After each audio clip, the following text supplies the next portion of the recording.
Magandang gabi mga kahuwan. Narito na ang weather update today. Live.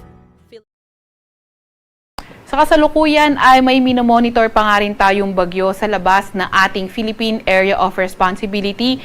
Ito ay nasa may tropical storm category na may international name na Ampil. Ito ay nasa may layong 1,785 kilometers east-northeast ng extreme Northern Luzon. Yung location ay kaninang alas 3 ng hapon. Etong bagyong ito ay wala namang direktang epekto sa kahit na anong parte ng ating bansa at patuloy nga itong papalayo ng landmass ng ating bansa.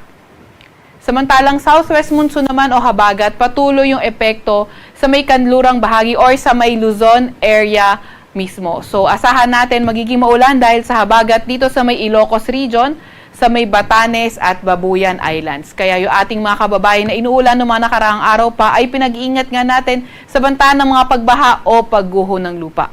Para naman sa lagay ng panahon sa Metro Manila at sa nalalabing bahagi ng ating bansa, asahan natin partly cloudy to cloudy skies pa rin. May mga tsansa tayo ng mga localized thunderstorms. Para naman sa lagay ng panahon, first sa Luzon area, asahan pa nga rin natin maulan, Ilocos region, Batanes at Babuyan Islands dahil pa rin sa southwest monsoon o habagat. Para naman sa Metro Manila at sa nalalabing bahagi ng Luzon, partly cloudy to cloudy skies pa rin, may mga pulupulong pag-ulan, pagkidlat, pagkulog, lalo na tuwing hapon at gabi. Agwat ng temperatura bukas sa Metro Manila, Legazpi at Lawag ay 25 to 32 degrees Celsius, 18 to 22 degrees Celsius sa may Baguio, 25 to 34 degrees Celsius sa may Tugigaraw, 25 to 32 degrees Celsius sa may Legazpi at 23 to 31 degrees Celsius sa may Tagaytay.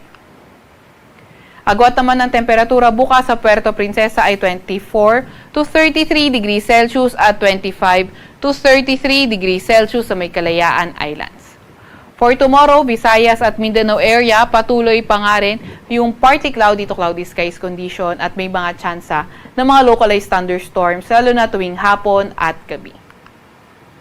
Agwat naman ng temperatura sa may Iloilo ay 25 to 32 degrees Celsius, 26 to 33 degrees Celsius sa may Cebu at 26 to 32 degrees Celsius sa may Tacloban. 25 to 33 degrees Celsius sa may Cagayan de Oro at Davao at sa may Zamboanga naman ay 24 to 34 degrees Celsius. Wala pa rin tayong nakataas na gale warning sa kahit na anong baybay ng ating bansa. Sa Kalakhang, Maynila, ang araw ay lulubog ng 6:20 ng gabi at sisikat bukas ng 5:42 ng umaga.